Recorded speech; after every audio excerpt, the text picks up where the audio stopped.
ദൈവനാമത്തിന് നന്ദി നിറഞ്ഞ ഹൃദയത്തോടെ ദൈവത്തെ സ്തുതിക്കുന്നു. നമുക്കൊരു വാക്യം വായിക്കാം. സ്തോത്രം.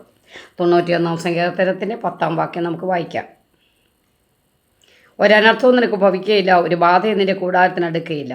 നിന്റെ എല്ലാ വഴികളും നിന്നെ കാക്കേണ്ടതിനെ അവൻ നിന്നെക്കുറിച്ച് തൻ്റെ ദൂതന്മാരോട് കൽപ്പിക്കും. നിന്റെ കാൽ കല്ലിത്തട്ടി പോകാതിരിക്കേണ്ടതിനെ അവർ നിന്നെ കൈകളിൽ വഹിച്ചുകൊള്ളും. സിംഹത്തിന്മേലും വടന്മേലും നീ ചവിട്ടും, ബാലസിംഹത്തെയും പെരുമ്പാവിനെ നീ മെതിച്ചു കളയും.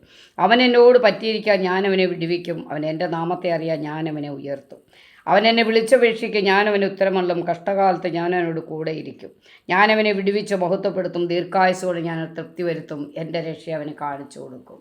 ദൈവമക്കളെ സ്തോത്രം. ഹല്ലേലൂയ.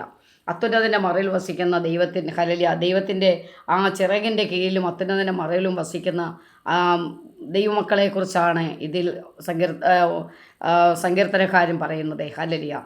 അവനൊരു അനർത്ഥവും ഭയപ്പെടുകയില്ല എന്ന് ദൈവത്തിൻ്റെ വചനം പറയുന്നു. സ്തോത്രം. നീ അത്യുന്നതൻ്റെ മറവിലാണോ എങ്കിൽ ഹല്ലേലൂയ, ഒരനർത്ഥവും നിനക്ക് ഭവിക്കുകയില്ല, ഒരു ബാധയും നിന്റെ കൂടാരത്തിന് അടുക്കുകയില്ല. നിൻ്റെ എല്ലാ വഴികളും നിന്നെ കാക്കേണ്ടതിനെ അവൻ നിന്നെക്കുറിച്ച് തൻ്റെ ദൂതന്മാരോട് കൽപ്പിക്കും. സ്തോത്രം. നിൻ്റെ കാൽ കല്ലിത്തട്ടി പോകാതിരിക്കേണ്ടതിനെ അവർ നിന്നെ കൈകളിൽ വഹിച്ചു.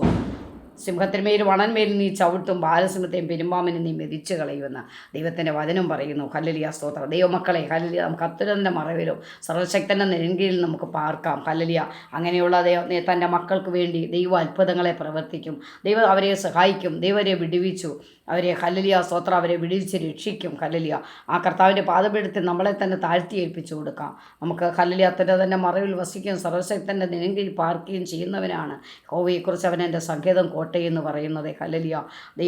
ദൈവത്തിൻ്റെ സന്നിധിയിലായിരിക്കുന്ന തൻ്റെ മക്കൾക്ക് സങ്കേതവും കോട്ടയുമാണ് ദൈവം. ഹല്ലേലൂയ.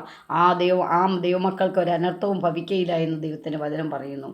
ഇന്ന് രാത്രികാലം നമ്മളെ തന്നെ ദൈവസന്നിധിയിൽ താഴ്ത്തി ഏൽപ്പിച്ചു കൊടുക്കാം. കർത്താവിൻ്റെ പാദപീഠത്തിൽ ദൈവത്തിന് വേണ്ടി ജീവിക്കാൻ സമർപ്പിച്ചുകൊണ്ട് എൻ്റെ വാക്കുകൾ വിരമിക്കുന്നു. ആമേൻ. സ്തോത്രം.